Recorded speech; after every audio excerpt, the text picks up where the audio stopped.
alístate y ponte cómodo. Porque tú eres nuestro invitado especial en esta sobremesa. Hola, hola, bienvenidos a un nuevo episodio de Sobremesa. Qué alegría estar aquí con ustedes, con un nuevo invitado y por supuesto desde uno de estos lugares que tanto nos gusta recorrer y es el restaurante Campanas en el sector de Provenza, en el Poblado. Campanas, cocinas del mundo, porque aquí nos venimos a probar esas 7 cocinas que hay en el mundo. Y aquí sobre la mesa tenemos un lomo saltado de Perú, que se ve, a mí que me encanta la carne, está deliciosa. Y el sushi ojo de tigre, que es del lejano oriente. Yo no soy muy amante de la cocina, pero eso es lo bueno de este restaurante, que uno puede ir con mucha gente y hay gustos, hay para darle gusto a todo el mundo. Entonces, ¿qué más aguanta? ¿Sé por cuál se va de estos platos que tenemos No, yo acá? sé que usted por allí no mete tanto la mano. Yo aquí, este es el mío.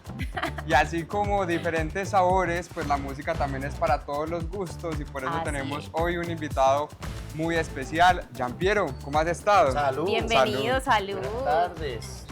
¿Cómo va todo? Hombre, muy bien, gracias a Dios, Wanda. Haciendo mucha música. Haciendo mucha música, compartiendo muchas cosas entre Colombia, Venezuela y México, donde estamos también como esta rica comida, haciendo fusiones, pero musicales. Así es. Ahorita hablamos de incluso ese género que pusiste en el mercado, porque yo quiero que nos vayamos unos añitos atrás y hablemos de los inicios. ¿Cómo fue tu infancia? Si fue en Venezuela o en qué lugar del mundo, porque ahorita estábamos conversando que también eres un ciudadano del mundo, y cómo llegó la música a tu vida. La historia comienza en Maracaibo, en Venezuela, mi ciudad natal, allá nací. Mi abuela, que fue la persona que me crió durante mis primeros años de vida, fue la persona que me dio como a entender que tenía un don musical. Mi mamá cuando me dio a luz dijo que me iba a llamar Giampiero y que iba a ser un artista. Entonces, desde ahí comienza el primer linaje de mi familia, porque soy el único músico. Pero sí tenías nombre de artista, pues. Desde que nací, mi mamá me lo dijo así. Destinado.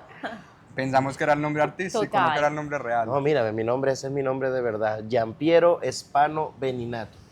Mi mamá es italiana, mi padre es venezolano de padres italianos, pero radicados en Venezuela. A los 16 años comencé mi carrera formal, ya con la música, grabé mi primer disco. Se llamó Giampiero el Niño de Oro del Vallenato. Fue siempre inclinado como en la música romántica vallenata. Lo hicimos en Valledupar. Y desde entonces comenzó una larga trayectoria en la música, desde el año 2006 hasta el sol de hoy, que he venido pues haciendo muchas fusiones. No solamente he hecho vallenato, he hecho merengue, he hecho bachata, salsa, baladas, pero el ritmo en el que más me he quedado ha sido en la música vallenata. No, pero espérenme, usted saltó muy rápido a Valledupar. Total. ¿Cómo fue esa llegada a Colombia y por qué Colombia?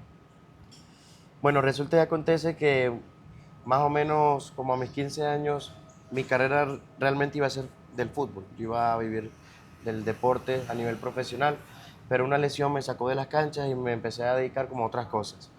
Fui al 15 años de una prima y en esa noche estaba un grupo llamado Boss Bass, otro grupo de Venezuela muy famoso también, que era Ricardo Montaner. Sí. Y en esa noche el único que cantó vallenato fue Jorge Celedón, en esa fiesta.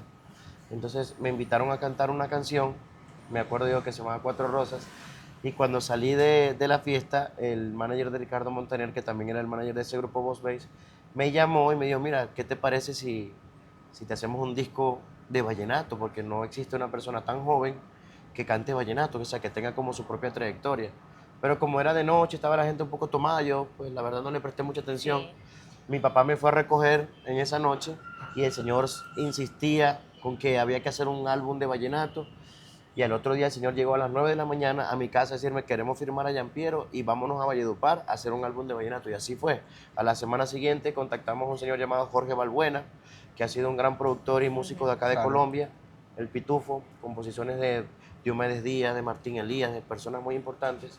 Y grabamos mi primer álbum con 8 temas, con canciones de Omar Geles, Wilfran Castillo, el maestro Jorge y de muchos compositores importantes en los estudios donde grababa el gran Khaled Morales en ese tiempo. ¿Y te gustaba el vallenato desde pequeño? Les voy a echar esa historia que es bien interesante.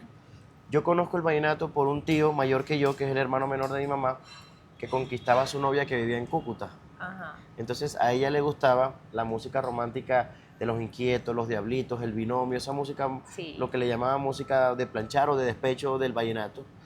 Y yo empezaba con los cassettes a escuchar las canciones y a escribirlas en un cuaderno para podérselas dedicar a ella. Así fue que yo comencé a cantar vallenato, por ahí de 10, 12 años. Y en ese camino seguiste haciendo carrera en Colombia, llegaste incluso, pues sabemos que estuviste en un reality e incluso que hiciste parte de una agrupación como el Binomio de Oro, ¿fue? Así es. ¿Cómo fue ese ascenso en la Bueno, música en en mi Colombia? carrera he estado en 3 reality shows musicales. En el primero que estuve fue Latin American Idol, que se hizo en Argentina. Luego hicieron la franquicia para Colombia, que lo hicieron acá en Bogotá. Y estuve también en A Otro Nivel. Fue el último reality show musical que estuve. Y aparte de eso, mientras estaba en esas grabaciones, hice más o menos, participé como en 4 novelas también, musicales.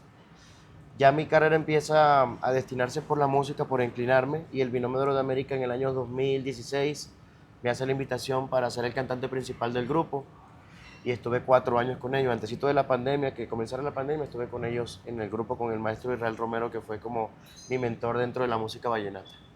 Yo me acuerdo de Giampiero en una discoteca aquí En Carito. En Carito. Claro. Para mí era la mejor agrupación musical y de vallenato que había. Era el en mejor Medellín, ambiente pero de vallenato, era una Carito, cosa sí. loca. Yo llegué a Medellín fue por esa discoteca, gracias Sí. a Jorge Moreno, que fue la persona que me trajo en el 2013 a esta ciudad de Medellín, porque yo vivía en Bogotá. Entonces ahí fue cuando comencé mi inicio en la ciudad de Medellín. Y en Carito fue que me vino a buscar el maestro Israel Romero. Cuando cerraron Carito, Sí. yo me fui para el Binomio. Así, y es más, fue con el Binomio de Oro de América que se cerró Carito. Se cerró y empezó mi nuevo inicio con el grupo. ¿Qué experiencias te dejó haber estado en el Binomio de Oro?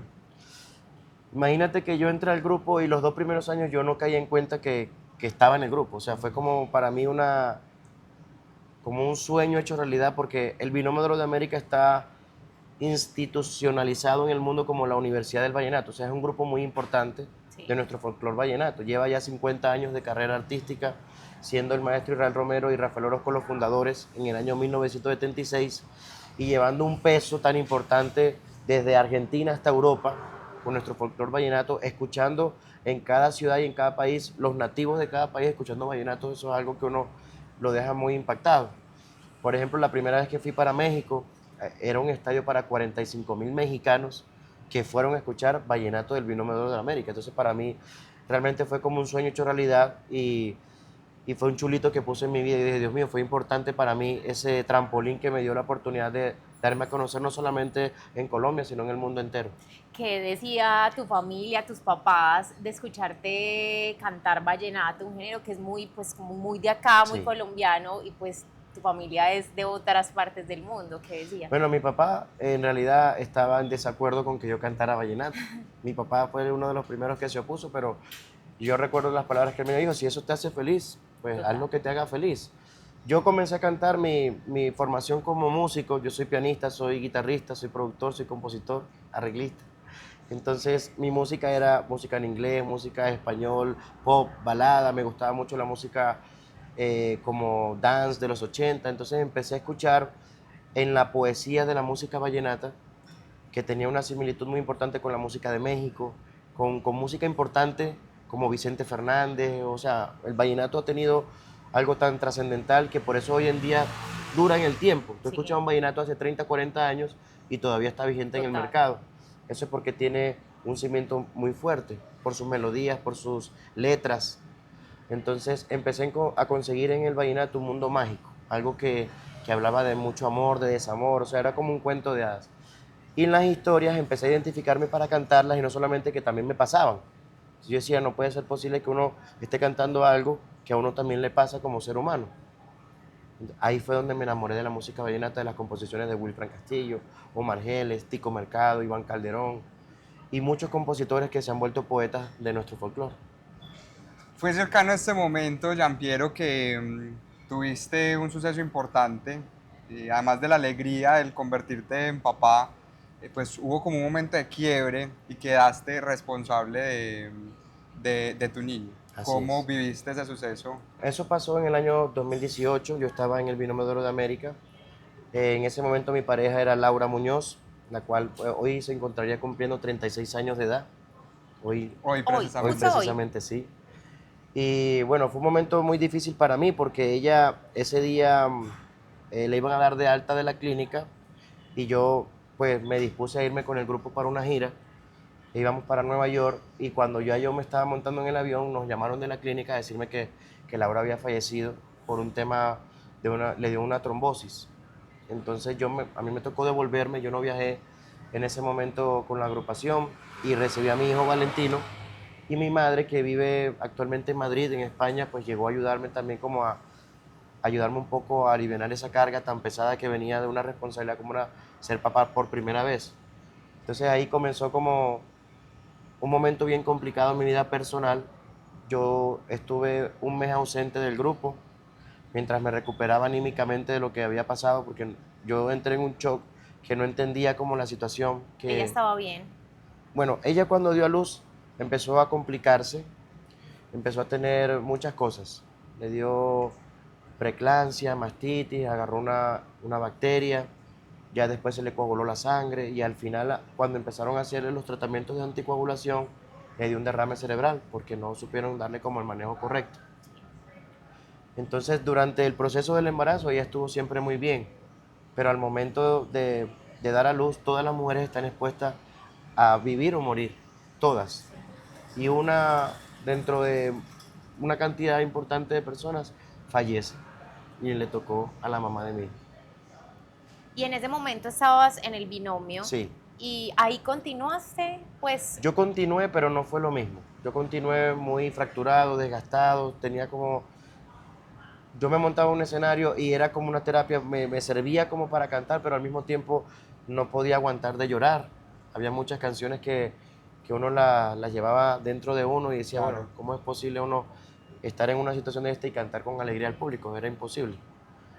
Entonces el maestro me dio un periodo de tiempo, pero después ya me dijo, pero ya no podemos más. esperar más, tienes que continuar con nosotros porque yo salí en la valla publicitaria, los empresarios empezaron como a exigir mi presencia en el show y hasta que yo le dije, no, profe, yo no puedo más. Y me tocó retirarme del grupo. Me retiré en el grupo, finalizando el 2019 y a eso entró la pandemia. Estuve como 6 meses sin cantar y ya luego entré en el programa de A Otro Nivel, que también fue como que me volvió a dar el, Impulso. Fuerza. encaminarme nuevamente en mi carrera como solista. Más allá del suceso, yo creo que es un ejemplo muy fuerte de resiliencia. ¿Qué aprendiste de afrontar ese momento, de responsabilizarte de tu hijo y de hoy mirando para atrás, qué aprendizaje te dejó para la vida? No, yo creo que más que un aprendizaje, siento que uno madura de una manera muy drástica.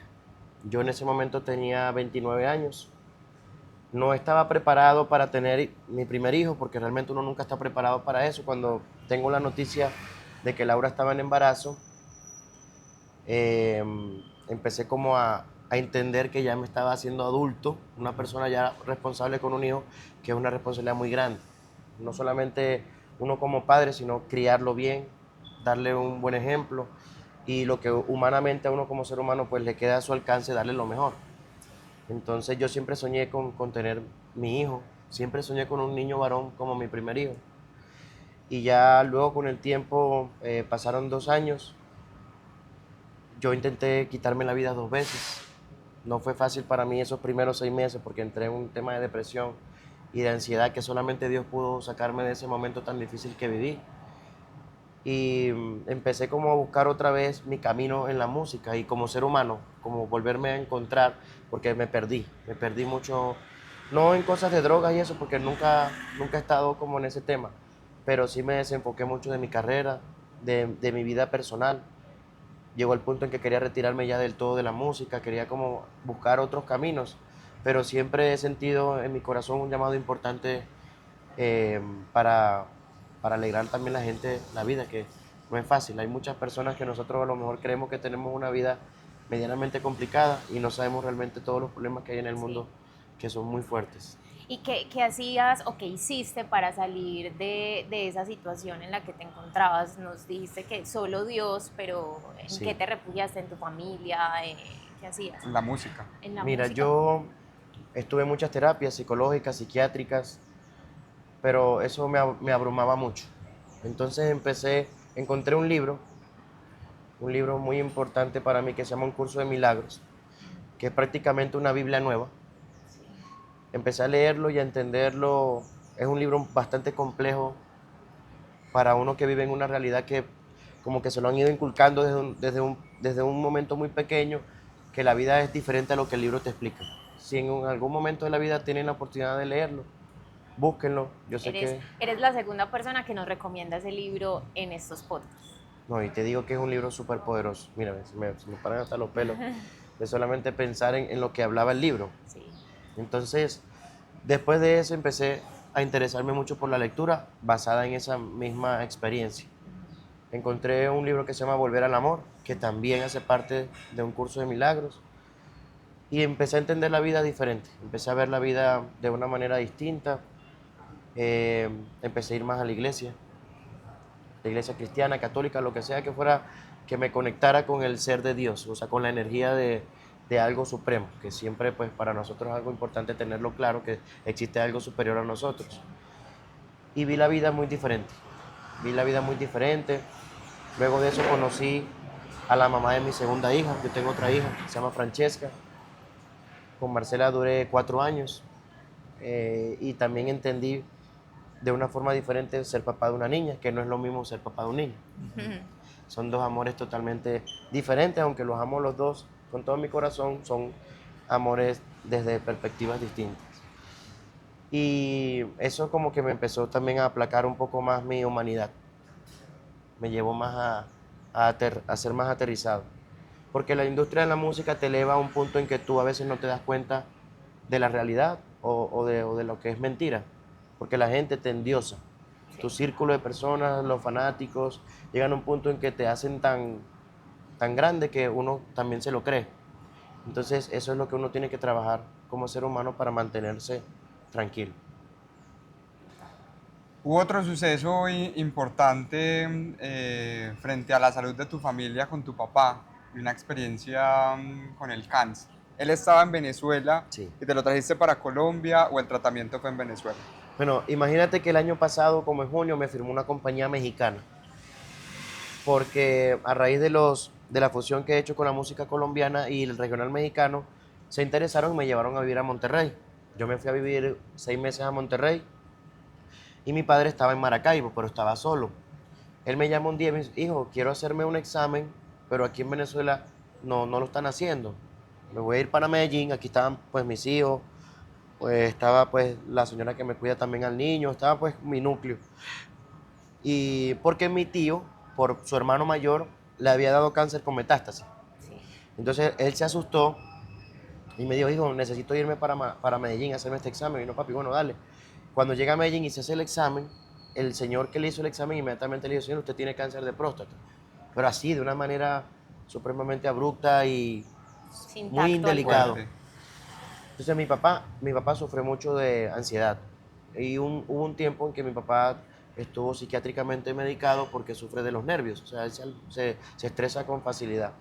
Entonces le di un ataque de pánico y me tocó venirme. O sea, coger un avión y venirme para estar con él, ayudarlo. Y efectivamente sí tenía un cáncer de próstata ya muy avanzado, con 10 años que tenía en su cuerpo, pues evolucionando día a día. Pero como es un cáncer tan silencioso, él no tenía síntomas, no le dolía nada. Empezamos a buscar la forma de atenderlo porque mi papá no tiene papeles de Colombia. Entonces empecé a hacer como llamadas o tocar puertas con amigos políticos y personas que me ayudaran, por lo menos a vincularlo en la salud para que lo atendieran. Y fue imposible, nos tocó hacer todo el proceso de manera particular. Buscamos ayuda por la seccional de salud, buscamos ayuda con amigos en la parte pues, de los hospitales y le hicieron 40 sesiones de radioterapias y empezó a mejorar su calidad pues, del cáncer porque realmente no se podía operar, no era un candidato para operarse. Entonces esa situación también generó mucho estrés en mí. Obviamente era una situación difícil porque no podía demostrarle a mi papá que yo estaba vulnerable ante la situación que él estaba viviendo, porque yo tenía que estar muy fuerte Darle para fuerza. darle más motivación. Logramos salir de esa situación, me tocó desistir de mi contrato en México, porque realmente yo tenía que irme a vivir allá, pero bajo esas circunstancias era imposible, porque cómo llevaba a mi papá a atenderlo allá. México es muy complicado en el tema de la salud, muchísimo más costoso que Colombia. También llevarme a mi niño, o sea, empezar como a desestabilizar a todos Mover todo por para... yo irme detrás también pues de lo que es el futuro para ellos. Entonces decidí quedarme en Colombia, hablé con la compañía, les dije, no, realmente no voy a poder como cumplir con este compromiso, mejor dejemos las cosas así. Yo me quedo en Colombia y empiezo a trabajar, pues prácticamente volver a arrancar con lo que yo venía, porque era un proyecto muy grande que teníamos allá en fusión con los mexicanos. Pero para mí lo más importante es mi familia, ¿saben? Yo no me dejo deslumbrar de plata ni de fama, o sea, eso para mí siempre ha sido un segundo plano. Con tal y yo tener a los míos bien, Sí. eso es más que suficiente. Creo, Juanda, que la historia, escuchándola ya más a profundidad por parte de Giampiero, habla como de, primero, de esa resiliencia que tú lo mencionabas ahorita y esa Mira, capacidad de... fue una de las primeras palabras Exacto. que me tatué cuando entendí el poder de esa frase de la resiliencia. Yo soy una persona muy resiliente, ¿no? Una persona que es capaz de convertir un problema en algo bueno y llevarlo a la vida de uno como un aprendizaje y solamente eso no, inspirar a otras personas Exacto. a poder salir de situaciones difíciles Y reinventarse y volver a empezar. y a volver a Exacto, eso arrancar. iba a decir, de que tienes una capacidad muy grande de reconstruirte frente a adversidades grandes y fuertes, la Así es. muerte, las enfermedades, eh, esa sensación de querer quitarse la vida y salir de ahí. ¿Cómo has encontrado en la música y cómo seguís encontrando siempre en la música, en el arte, en la cultura, como ese refugio para seguir adelante? Porque al final siempre continúas con la música. Yo creo que ese ha sido como mi salvavidas, ha Sí, sido como mi conducto a desahogarme, positiva y negativamente. Yo compongo mucho y las canciones, por ejemplo, cuando le compuse Mi Ángel a Laura, sí, fue una forma como de expresarle a ella todo lo que no le pude decir en el momento en que se murió, porque realmente me la arrebataron así de repente, se fue, no pude ni siquiera despedirme de ella. Entonces yo escribí esa canción como que entendiendo que ella tenía que partir. Hace poco escribí una canción titulada 90 días que habla de una experiencia de un amor fugaz, de un amor que prácticamente en 3 meses ya fue tan rápido, se consumió y ahora chao porque no funcionó, sin llegar a un acuerdo, sin llegar como a dialogar, oye, me parece que estas cosas de ti no me gustan, por cómo miramos para mejorarlas. Yo siempre he pensado que la relación es un equipo, donde tú hoy te levantas al 80, tu pareja hasta el 20, hoy yo estoy al 20 y ella está al 80, pero nadie tiene que dar ni el 50 ni el 100%, sino que se va construyendo desde el amor.